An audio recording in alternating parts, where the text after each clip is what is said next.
Olá, meu querido, tudo bem? Vamos continuar nossa caminhada entendendo o livro dos Salmos? Pois bem, no vídeo anterior, eu falei algumas coisas interessantes que para você compreender o Salmo ou o livro dos Salmos, você precisa ter noção. Primeira dica foi exatamente isso, ter noção de uma poesia hebraica. Por quê? Porque os Salmos, eles são poemas cantados ou poesias cantadas, eles são os cânticos, eles são os hinos. Portanto, eu falei para você que você precisa ter essa noção, porque se você não tiver isso em mente, você vai fazer uma interpretação errônea dos Salmos. Por isso, para complementar essa primeira dica, hoje nós vamos trabalhar exatamente as figuras de linguagem que existem numa poesia hebraica. Portanto, o nosso foco vai ser justamente nas figuras de linguagem, ok? E quais são essas figuras de linguagem que aparecem nos salmos? Então, nós temos a símile, nós temos a metáfora, nós temos também a hipérbole, nós temos a personificação e nós temos também a figura de linguagem chamada de paralelismo, que esse vai dividir ainda em alguns outros paralelismos que a gente vai ver aqui, ok? Então eu vou começar com uma figura que é chamada de símile, que é a primeira figura e essa também é a primeira figura no Salmo de número 1. Só que eu vou trabalhar juntamente com a metáfora. Por quê? Porque se você não prestar atenção, você vai perceber, você vai pensar que a símile é uma metáfora ou uma metáfora é uma símile. Mas não é bem assim, por quê?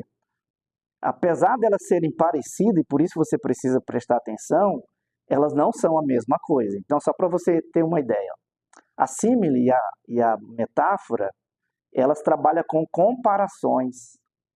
Só que a símile, ela trabalha com a comparação por semelhança. Já a metáfora, ela trabalha com a comparação, mas por representação. É por isso, então, que a símile, ela é sempre uma comparação formal. Portanto, sempre na símile vai aparecer o termo como, acompanhando os dois termos que ela trabalha.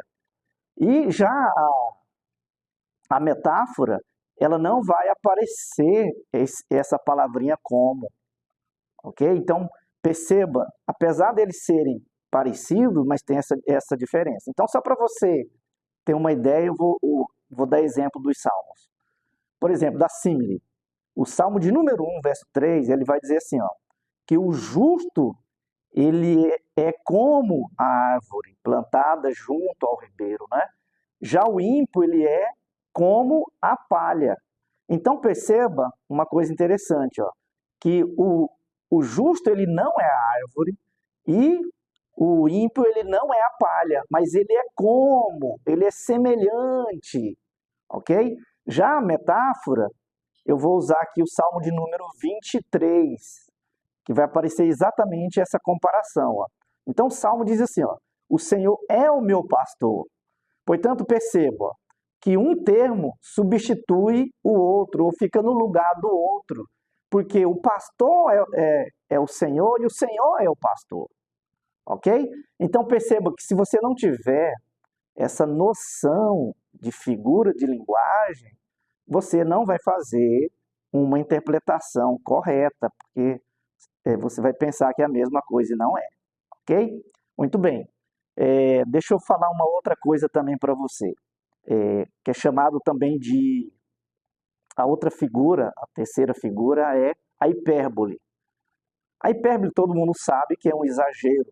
Só que nos Salmos ele é um exagero intencional. É justamente para dar vida, para chamar atenção para a situação do autor. Então, um exemplo disso é o Salmo de número 6, verso 6, onde Davi ele vai dizer que o quarto dele está inundado de lágrimas. Então, você já imagina, e você já percebeu, que é um exagero e é intencional. Então, o que o salmista está querendo dizer é que ele chorou tanto que né? Ele está chorando absurdamente, né? Tranquilo? Uma outra figura de linguagem é a chamada de personificação. E o que é isso? Então, a personificação é o autor pegar um objeto abstrato e dar vida para ele, ou transformar ele num personagem. Então, por exemplo, o Salmo de número 35, verso 10, ele vai dizer, aí você vai ver no texto lá que aparece um osso dizendo, um osso falando, mas o osso não fala, entende? Então você vai ter que perceber que ali o autor, ou o salmista, está usando uma personificação, uma figura de linguagem chamada de personificação. E a última figura de linguagem que eu vou trabalhar aqui nesse momento, é o chamado de paralelismo. E essa figura é a figura que vai mais aparecer nos Salmos, e por isso eu deixei por último até, porque eu quero chamar mais a sua atenção para ela, porque ela vai ser usada em quase todos os Salmos, e ela é muito importante porque, além dela aparecer em quase todos os Salmos, ela também tem vários tipos de paralelismo, ok? Então vamos trabalhar isso para você entender. Então o paralelismo, a primeira coisa que você precisa entender é isso, que ele é uma repetição. E é uma repetição sucessiva, às vezes preenchida apenas com elementos diferentes. Então por isso é que nos paralelismos, nós vamos ter exatamente 4 paralelismos. Então nós temos o paralelismo sinonímico ou sinônimo, né? Nós temos o paralelismo antitético, nós temos o sintético e nós temos o clímax, né, que é chamado de clímax, né, ou ascendente. Mas o que significa tudo isso? Então, eu vou dar alguns exemplos aqui para você. O paralelismo sinonímico ou paralelismo sinônimo. Então, a própria palavra já diz que é um sinônimo, né? Então, o que acontece no paralelismo sinônimo? Então, a primeira linha, ela é reforçada pela segunda linha. Portanto, na segunda linha, a segunda linha ela vem para reforçar a primeira, usando apenas um termo sinônimo. Então, deixa eu mostrar isso para você. No Salmo de número 19, aí você vai ver lá exatamente isso. Ó. Os céus proclamam a glória de Deus e o firmamento anuncia as obras das suas mãos. Agora perceba, se você não entender e não ter essa noção de que o autor está fazendo um paralelismo sinonímico, você vai achar que o autor ou o salmista está falando duas coisas, mas não é. Então perceba que o céu e o firmamento estão sendo usados apenas como sinônimo. Então o salmista não quer dizer duas coisas, ou que o céu faz uma coisa e o firmamento o outro. Não. O que o salmista está querendo chamar a sua atenção é exatamente isso. Olha, quando você olha para cima, você vai ver, ou Deus vai ser revelado, você vai conhecer Deus, porque Deus se faz conhecido quando você olha, ok? Então perceba que se você não tiver essa noção, você vai dar um significado para o céu e outro significado para o firmamento. E aí você vai cometer um erro terrível na interpretação. E que muita gente tem feito, por exemplo, com um termo adorar, louvar, glorificar, exaltar, celebrar. Por quê? Porque eles acham que cada termo é um termo diferente ou tem um significado diferente. Quando os autores bíblicos, principalmente os salmistas, eles estão só fazendo exatamente o paralelismo sinonímico. Então, esses termos são sinônimos. Então, eles estão dizendo a mesma coisa, que Deus é conhecido. Essa é a função nossa, de fazer Deus conhecido em toda a terra. Tudo bem? Então, esse é o primeiro paralelismo, que é o sinonímico. Depois nós temos o paralelismo antitético. O que significa isso, né? Então, é justamente um paralelo que vem para contrariar a primeira frase ou a primeira linha do poema. Então, vou dar um exemplo para você entender. No Salmo de número 1 também vai aparecer exatamente isso. Ó. O Senhor conhece o caminho do justo, mas o caminho dos ímpios perecerá. Então agora perceba, ó, que a primeira linha é contrastada com a segunda, ou a segunda com a primeira. E é interessante que sempre vai aparecer uma conjunção adversativa. Então, nesse caso, apareceu o mais. O mais é uma conjunção adversativa justamente para dizer o quê? Que a primeira ou a segunda está contrariando a primeira. Então, perceba? E se você não souber desse detalhe, então, mas é um paralelismo, porque ó, tanto o caminho, perceba aqui, ó, tem o caminho do ímpio e o caminho do justo. Temos o justo e o ímpio, percebe? Que estão fazendo um paralelo. Então, o terceiro paralelismo é chamado de paralelismo sintético. O que significa um paralelismo sintético? É aquele em que a segunda linha, ela amplia, ela enriquece, ela dá um entendimento melhor daquilo que o salmista está falando. Um exemplo disso é o Salmo 119, que você vai ver exatamente o salmista dizendo, olha, a lei, o mandamento, o preceito do Senhor. Então perceba que ele está falando uma mesma coisa, são sinônimos. Então, se você não entender isso, se você, por exemplo, interpretar a lei, o preceito, o mandamento, sendo uma outra coisa, você vai trazer um grande problema para a sua interpretação. Por quê? O salmista não está falando coisa diferente. Você percebe que ele está apenas o quê? Construindo o pensamento, ou ampliando o pensamento, enriquecendo o pensamento do autor. Então perceba que o paralelo que vem é justamente para reforçar, mas para construir.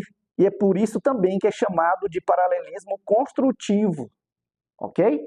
E o último paralelismo aqui, o quarto paralelismo é o paralelismo climático ascendente. O que significa isso, gente? Você vai ver isso nos Salmos, por exemplo, o Salmo 29. Vai ter uma frase ou uma linha, na primeira parte da linha, ela está incompleta. Só que agora vem o finalzinho da linha, ou a outra linha, para completar a primeira linha. Então é por isso que no Salmo 29 está dizendo assim, ó, tributai ao Senhor, filhos de Deus. Então perceba que está precisando de um complemento, porque ela está incompleta. Logo em seguida, na segunda linha, vem assim, ó, tributai ao Senhor glória e força. Agora perceba um negócio interessante nesse paralelismo. Perceba que a segunda, ela está completando a primeira, mas sempre a segunda vai pegar palavras da primeira. Percebe?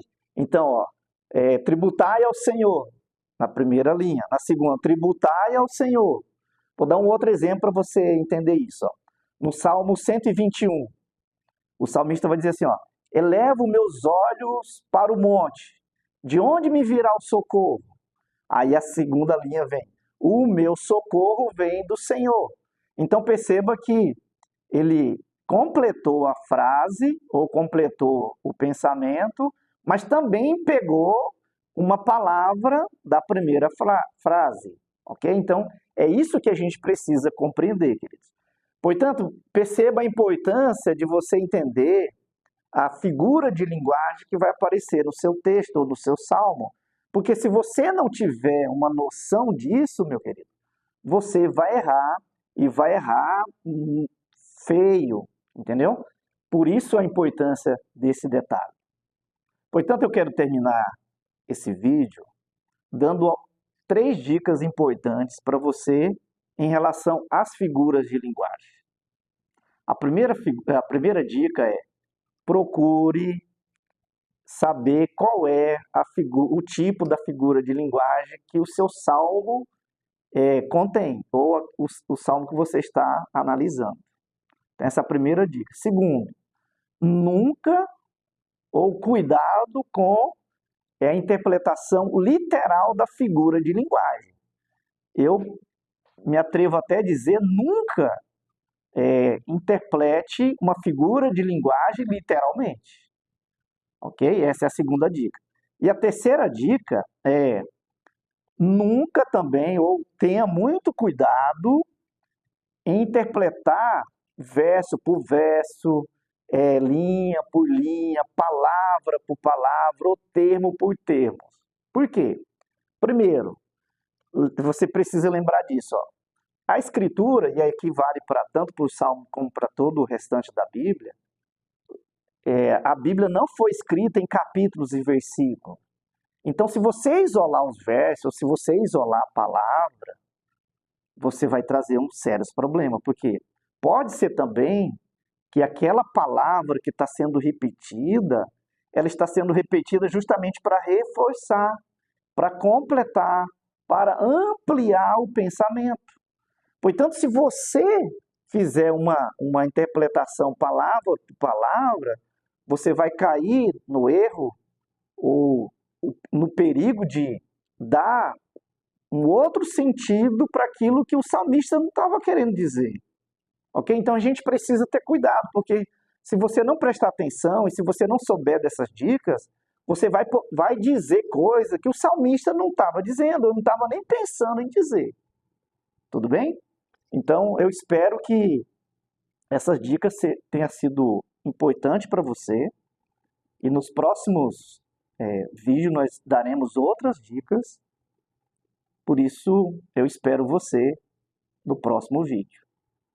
Que Deus abençoe você ricamente e que Ele nos ajude a entender a sua palavra e fazer uma interpretação fiel daquilo que Ele quer de nós e para nós, em nome de Jesus.